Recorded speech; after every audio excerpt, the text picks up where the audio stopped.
bagong puzzle na naman ang itatry natin na buuin. So para dito sa ating laban against Falcons AP Bren, para sa blue side at red side naman ang Fnatic Onyx Philippines. Yeah, binana nila yung Cho na kanina pa nire-respect ban against sa Brusco. Faramis is still open, but Juicen will be the choice. Open now! Oh my God, na-open now, Fanny, and then Suyu. Nako. So I think... Ang palitan ba ng Fanny Suyu, coach, medyo may pakiramdaman ka na ba? Pero Edit, coach. Edit ang first pick. Napaka-important. Ito kanina. Binago nila. Binago na nila. At binanggit din kanina ni Coach Pacbet na usually combo kapag first two picks kanina. With the Suyu and the Moskov, combo ba ito o parang comfort? Kasi parang, ano ba meron dito? Parang ano eh, parang tinitignan dito ng Fnatic Onyx na gusto nila mag-ready na mag-fan itong ano eh, FCAP eh. Kasi just- binigay nila, oo. kinuha ng edit dito, kinuha ng ano Brent. ng Bren yung edit.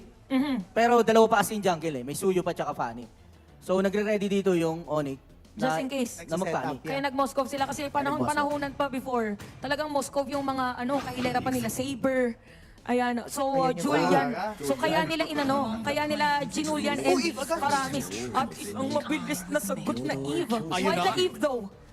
Usually, kapag tinitignan natin, itong tatlo agad na pick na to, ito yung deadly combo agad Oo nila. nga, Nung bloody ano yan eh. game 3, pang pangmatagalan na team Ano fight ko eh. bloody hunt? Pero yun nga, coach, bakit nga ba Eve yung tinatapat sa Paramis ngayon? Kung titignan mo dito yung ano, yung drop nung Bren, yung tatlong pick nila shoot sa Eve. Parang hindi nila maaabot. Yeah. Walang chance na maabot nila yung ano na yan, yung hero na Pag yan. naabot nila, kinuha ibig agad. sabihin, ang lalim na nila. Tapos, matatrap pa sila doon sa real world manipulation. Mahirap yun. Yun pala yun. Okay, makapag-Eve nga. So, eto, binana ang Mathilda and Grok for both of our teams. Still looking sa, kung magiging post 5 ba itong Edith or XP lane na ba nila, ganun din naman para sa FNOP. May pakiramdam ako na paka-explain na tong edit na to. Naalala ko kasi during the last season of MPL na may isa pang kinokombo dito sa Faramis, yung mga healer. Kumbaga parang yung ultimate ube na tinatawag natin, na may Faramis na tapos pwede pa nilang kuhanan ng Rafaela dito na pwede nilang gamitin panakas doon sa real world Or manipulation. Florin si Binana. Spider-Miles. Tinanggal na nila yung Rafa. Ano pa ba maganda dito? Anong magandang XP lane coach sa FNOP? Or kung hero man ni Kirk? Ay, Feeling ko- XP din pala yun ni Brusco. Feeling ko kailangan nila ng ano eh, ng isang hero na kayang umabot sa Eve. Kasi ayun talaga yung magiging ano nila, problem sa Clash. Kasi dito kung titignan mo yung drop nung Onyx, tinanggalan na nila ng Matilda tsaka Rafa. Ibig sabihin, binibigyan lang nila yung AP brand ng ibang heroes na hindi aabot dun sa Eve. So, ano ba, pampipilitan ba sila dito mag-Jawhead? Terizla Parang hirap ng Jawhead. Paano ka pa makakalapit lalo? May slow. Oo, tsaka wait lang, pwede rin naman talagang Johet kasi tinanggal din nila yung Ruby, isa sa mga magandang pangontra sana sa Johet. So may chance na lumabas muli ito. At Naalam. maliban na lang kung mag-ultimate ube tayo dito. Sino pa bang healer? Nabanggit mo yung Florin Florin, kanina. Yung Estes. Ewan ko kung lalabas pa.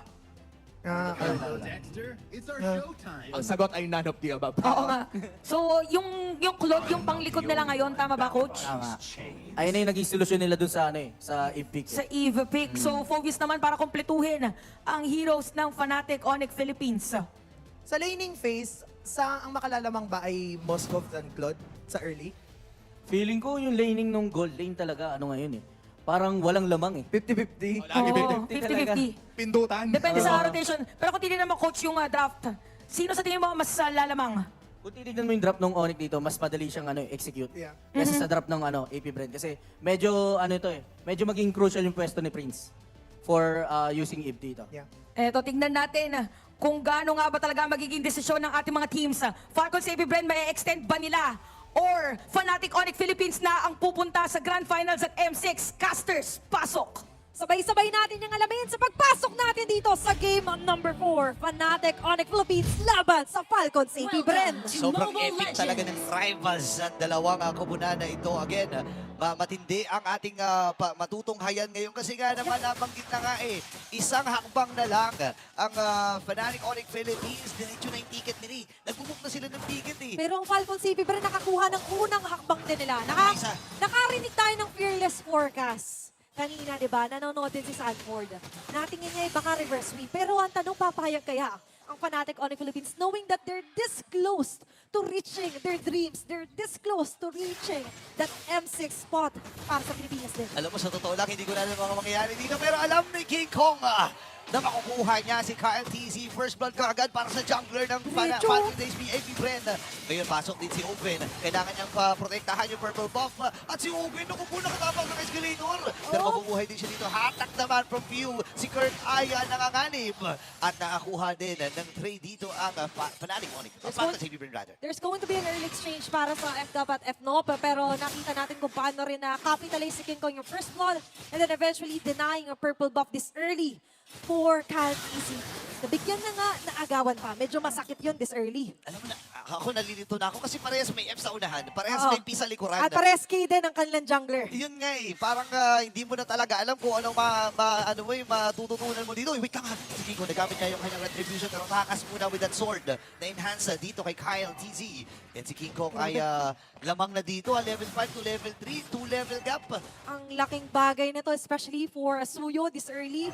And once na nakikita nila sa mapa, lagi nilang gustong bigyan ng tantos. Pero ito yung tinatantos sa may bandang gitna. Si Black Easy na naman ang nabigyan. Kirk, mababa yung buhay niya dito. Pero kasi ang kunat eh. Ang kunat talaga ng isang Povius.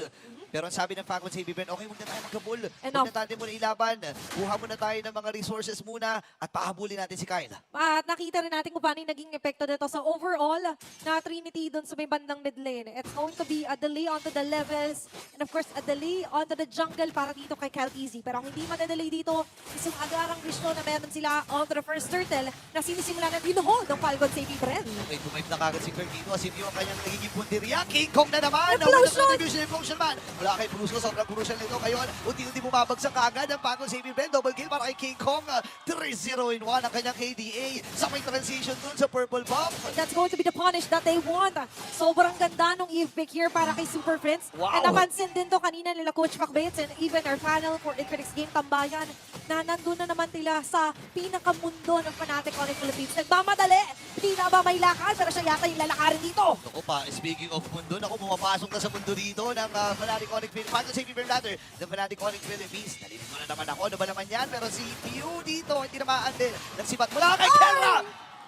Mega kill na itong si King Kong. 4-0 in 1. Okay, ito na yung pagkakataon para huminga mula ulit. Ah. Buelo-buelo burrito dahil ngayon ay hindi talaga tumitigil sa pagbibigayan dito ang Fnatic Onyx Philippines at Falcon sa Brand. Kung mapapansin natin na ang bilis lagi nung nagiging conversion and katulad na sinabi Coach Pacbet, mas mabilis ma-execute, mas madali ma-execute yung ginawang lineup of draft dito ng Fnatic Onyx Philippines na nakikita mo, after a kill, after an objective, convert agad sa purple, and after that, hindi tumitigil yung aggression. It doesn't stop there. Gusto ko yung sinabi nyo na ano tuloy-tuloy lang talaga. Ang kailangan gawin dito ng Falcon CP Bren na kung may conditions din kasi talaga yung lineup nila, no? Meron kang early game na kapag hindi mo na pagana ay medyo mag-aantay ka ng mid part. Sa Oo. mid part naman, masakit na rin si Pew and si Super Marco ay kailangan mapaaga yung kanyang late game. Alam naman natin na item dependent talaga ang isang Claude na kung saan ay kapag naka-trinity na yung Demon Hunter Sword, Corrosion Sight at saka yung Golden Staff, tsaka lang siya makakasabay. Pwede diba? ka nang sumabay, pwede ka nang sumama, pwede ka na rin kahit pa paano ay kumuha ng mga solo kills.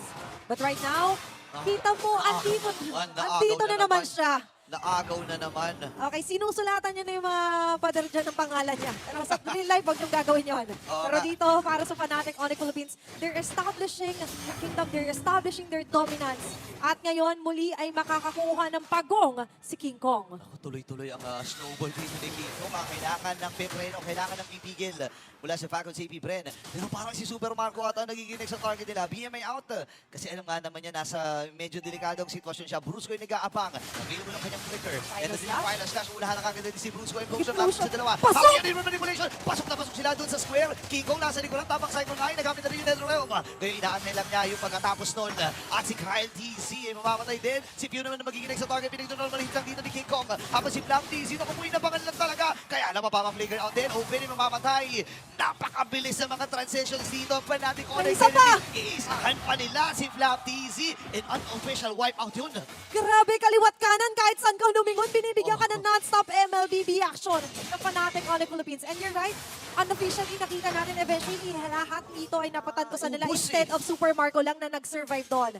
4 ang natanggal nila sa sitwasyon na yon. Thanks to the Purify, medyo makakasurvive na si Super Marco. Pero sobrang heavy ngayon ng rotation na ginagawa sa kanila ng Super Family. At ngayon, from the bottom to the top, ay agaran din na makakasagot si Kelra sa attempt sana ni Super Marco na kahit paano form din dito sa may bandang taas. Grabe yung hirap na nararamdaman ng Falcon CP Brand dito, no? Lagi kasing nandun si Brusco, lagi kasi siyang nakaantabay, lagi siyang nakamasid kung nasaan ba ang mga members dito ng Falcon CP Brand. At hindi rin makahanap ng pagkakataon itong si Kyle TC na makakuha ng mga farm kasi hindi naman tinatambayan na sa kabilang base na nagpa-farm dito sila King Kong. Ginagawa na namang turtle yung purple buff mismo dito ni Kyle TC. And aside from that, nakikita rin natin kung paano yung ikot. And tama ka, sobrang ganda lagi na laging present si Brusco all around the map here. And especially yung vision nila is so strong. At kung papansin niyo, laging sakto na ipapasok niya doon sa dance floor, sa real world manipulation ni Super Prince, kahit sin mong mahuli niya. And that ensures a safe targeting para dito sa ibang members of Fnatic Onyx. Okay, nag-decide na ang Falcon CP Brand dito na okay, huwag na tayo mag-contest sa mga objectives na malalaki na yan. Kasi nga naman, alam natin na lugi sa level yung jungler natin, level 13 to level 9. Look at that, 4 level gaps. Yun yung perfect example ng gap talaga. And right now, hindi pa rin nila balak bitawan yung lead na yan. Still, capitalizing onto somewhat denying. Pag nakaw muli, pati yung orange buff hindi na pinalagpas dito nila King Kong. And after that, what's next? Kita nyo, sa kahit si Kelra sa kabilang banda, may kabilang mundo, may sariling trabaho, but it's all about the bigger picture now for Fnatic on the Philippines. Eyes on the opponent, and somewhat eyes on another explosion play! Na naman yung dalawa eh. Open yung maatras. Pero tinabugan siya dito ni Kirk. Habang nagamit na rin yung ultimate mula dito kay Black DC pero hindi sapat yung damage. Kaya lang si Pio naman na magiging text sa target. Wala pa siyang ulti doon. Ngayon double kill para kay King Kong 8-0-3. Tatlo ang matatanggal para sa mga bees habang for Fnatic on the Philippines nagmamadali. At ngayon ay diretso lang ang tingin makakabasag pa ng inner dito sa may bandang gitna. Di pa yata sila dyan basta-basta titigil na nga lang din.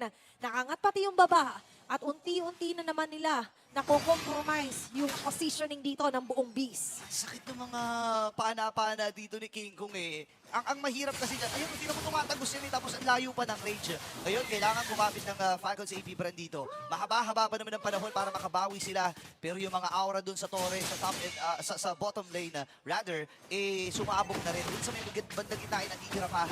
Pero parang wala nang initira ng mga outer and inner turrets dito ang Fnatic Onyx Philippines. At kung kanina sabi mo mahaba-habang panahon, pinaiikli ng Fnatic Onyx Philippines yung panahon dito ng Falcon sa AP Brand. Nagmamadali. Ang ganda na naman ng pang-box out nila. Wala pa sila nakuha ang trade-off na. Pero ito yung isang papipitas. Unahin agad nila dito si Kirk at this time ay nagamit pa rin yung kanyang ultimate. Pero hindi nasasapat yun para makaligtas siya. King Kong ay lumalim din. At nakakuha ng kill. At doon din yung Explosion! Wala dito kay Brusco. At taras muna siya nagamit ni NetherRealm. Marami mga next Tumutuloy! dito ang Falcon TV Brand. Si Kirk ay nakakuha na ng kill. Dalawa na lang ang natitira. Para nagmamadali na naman ang Falcon Fnatic Onyx Philippines. Meron silang mga minions dito na kasama. Black TC. Ayan na! Ay narito din. Base lock na si Kelra. At ang unang kumunan na makakakuha ng ticket para sa M6. Fnatic Onyx Philippines. Fnatic Onyx Philippines securing their grand final spot and eventually securing their M6 spot as well! Look at the celebration, ladies and gentlemen. Masayang masaya ang Fnatic Onyx Philippines at nagdiriwang din ang mga Sonics. And they officially qualify for the M6. Nararamdaman natin